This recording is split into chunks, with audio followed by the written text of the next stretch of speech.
What if I told you that right now, at this very moment, somewhere in the world, someone with less talent than you, less education than you, less opportunity than you, is building the empire you only dream about in silence? What if the only difference between that person and you is not luck, not timing, not connections, but simply the decision they made this morning when they woke up, looked fear directly in the eye, and said, "Not today"? What if everything you have ever wanted, the success, the freedom, the life that makes your heart race when you close your eyes at night, is sitting just on the other side of the one action you keep postponing? What if this is not a rehearsal? What if there is no second chance coming? What if the life you are waiting to start living is the only life you will ever get? Because let me tell you something that will change the way you breathe from this moment forward. You are not getting another one. This is it. This is your only shot. And every second you spend watching other people live boldly while you play it safe is a second you are stealing from your own destiny. So the real question is, what are you going to do about it right now? What if the life you have been postponing, the dream you have been quietly whispering to yourself at midnight, the version of yourself you have been promising to become someday, what if that someday never comes? What if I told you that the most dangerous word in the human language is not hate, not failure, not even death, but someday? Because someday has no address. Someday lives on no calendar. Someday is where dreams go to die quietly, without a funeral, without a witness, without anyone even noticing they are gone. You are living one life, exactly one. There is no storage room behind this one where another life is neatly packed, waiting for you to be ready. There is no cosmic customer service desk where you can return this version and ask for a better model. This is it. This is your only performance, and the curtain is already up, the lights are already on, and the terrifying truth is that you have already used some of it. You have already spent days, months, perhaps years, living like you had a backup plan called another life. And the most painful part?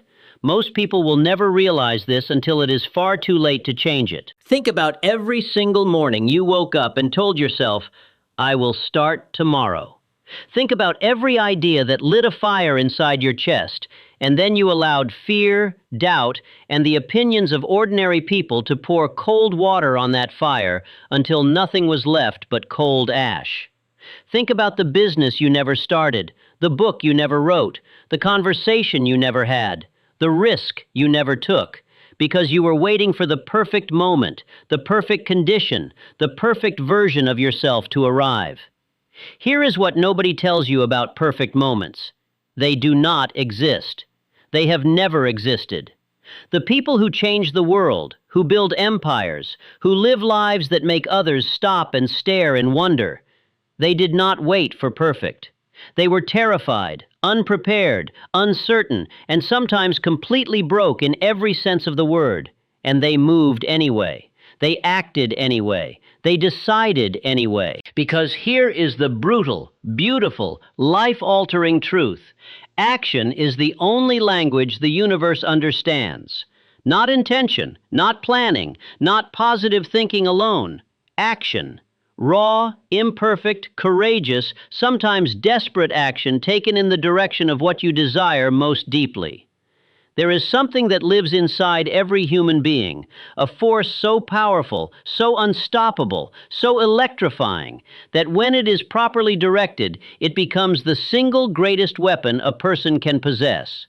That force is desire. Not a mild wish, not a casual preference, not a "that would be nice" kind of wanting.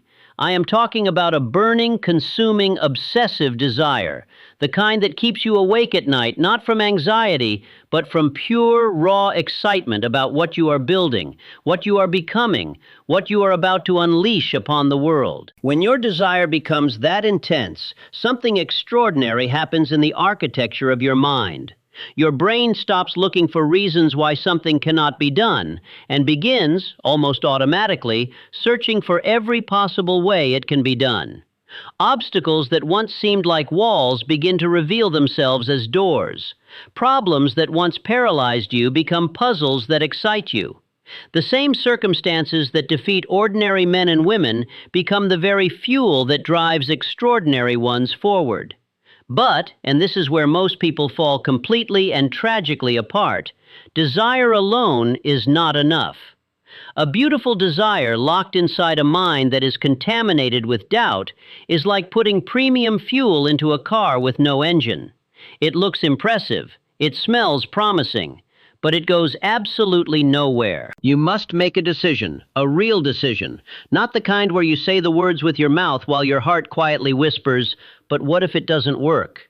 A decision of absolute, total, non-negotiable commitment. The kind of decision that burns the bridges behind you so there is no comfortable path of retreat.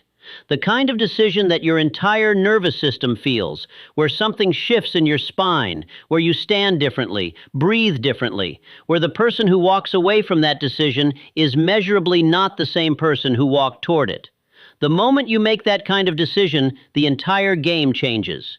Because now you are no longer someone who wants success, you are someone who is becoming it.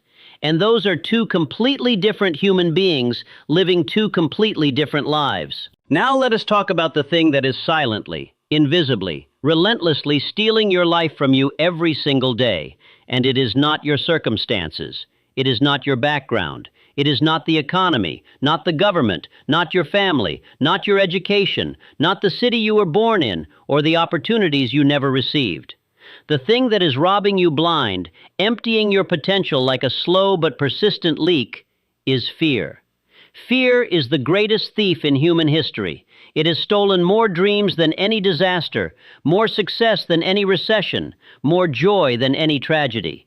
And the most sinister thing about fear is that it does not announce itself. It does not knock on your door wearing a mask and carrying a weapon. It arrives dressed as reason. It speaks to you in your own voice. It sounds logical, responsible, even wise. It says things like, "Be realistic, be careful. What will people say? What if you fail? What if you embarrass yourself? What if you lose everything?" And you listen, you nod, you agree, and then you stay exactly where you are, safe, comfortable, and quietly dying on the inside. Here is what you must understand about fear with every fiber of your being. Fear and courage are not opposites. Courage is not the absence of fear. Courage is action in the presence of fear. Every person you have ever admired, every story of triumph that has moved you to tears, every human being who has ever built something from nothing, they were afraid. They felt exactly what you feel. The difference is they did not negotiate with fear. They did not wait for it to leave. They carried it with them like an unwanted passenger, and they drove forward anyway. And here is the miracle that nobody warns you about. The moment you take that first terrifying step, fear begins to shrink. Not disappear, shrink. With every courageous action, it gets smaller. With every obstacle you face and survive, your confidence grows larger than your fear. And one day, one extraordinary, unforgettable day, you look back and realize that the thing you were most afraid of was never as powerful as the person you were becoming. Now, I want to speak to you about something that goes beyond desire, beyond decision, beyond courage, and that is the matter of persistence. Because most people begin. Beginning is not the problem. The world is full of people who begin. The world is absolutely overflowing with brilliant starters. What the world desperately lacks, what separates the remarkable from the forgotten, is the person who refuses to stop. Every worthwhile pursuit has a point, sometimes several points, where everything looks broken beyond repair, where the numbers do not add up, where the support disappears, where the critics grow louder and the believers grow quiet, where you are tired in a way that sleep cannot fix, where you genuinely cannot see how you are going to make it to the other side of what you are facing. That point is not a sign that you chose the wrong path. That point is the universe's final examination, asking you with absolute seriousness, "Do you really want this? Because I am about to find out." And the people who pass that examination, not because they are stronger or smarter or more talented, but because they simply refused, completely and stubbornly refused, to quit.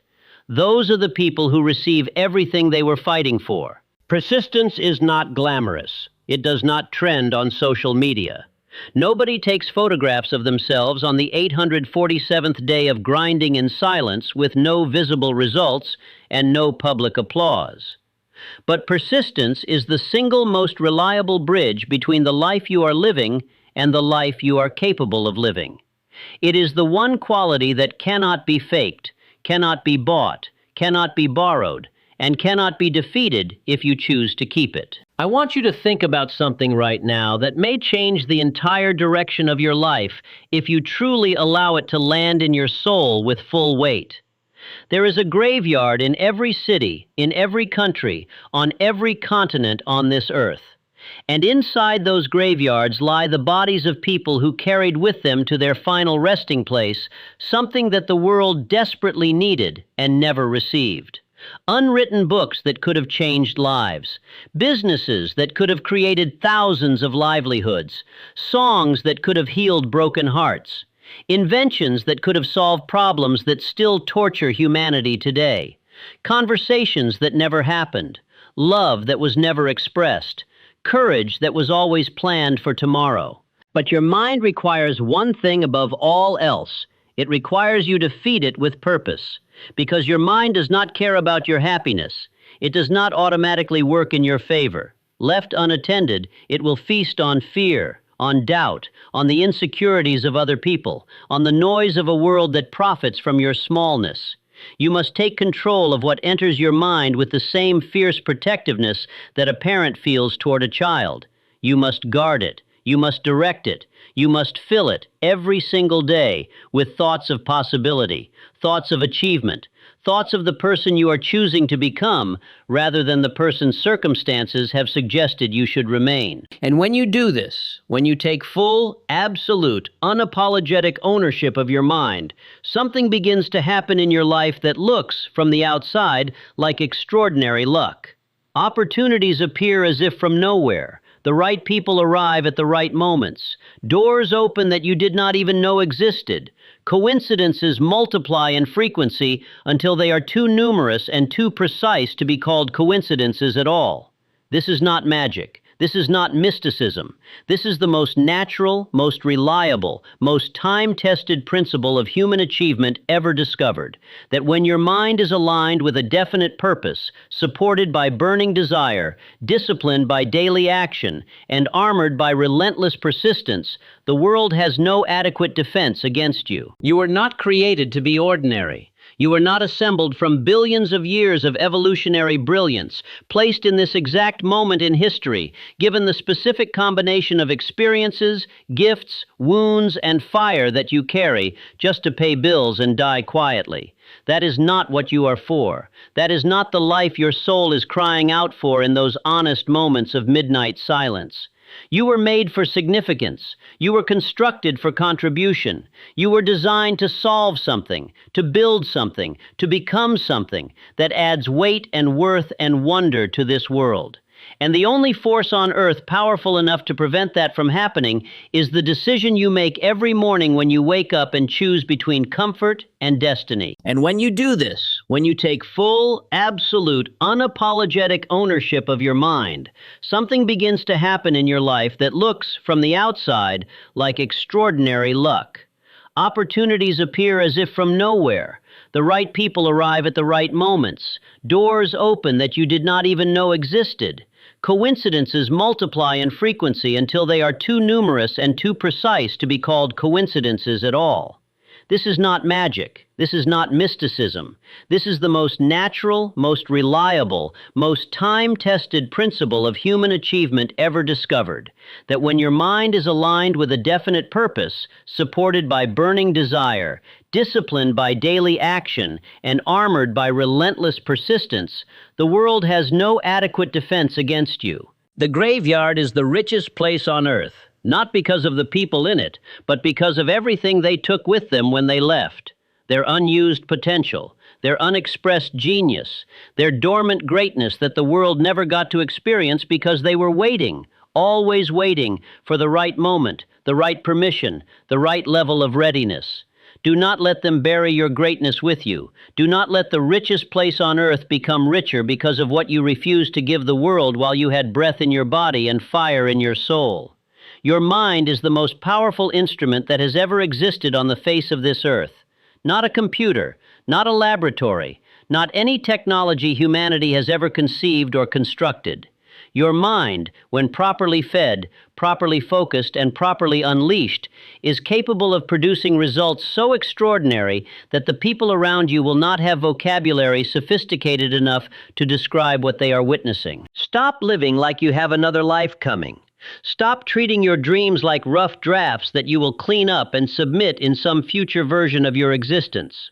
Stop handing the pen of your story to fear, to doubt, to people who have already surrendered their own dreams and now make it their mission to convince you that yours are unrealistic.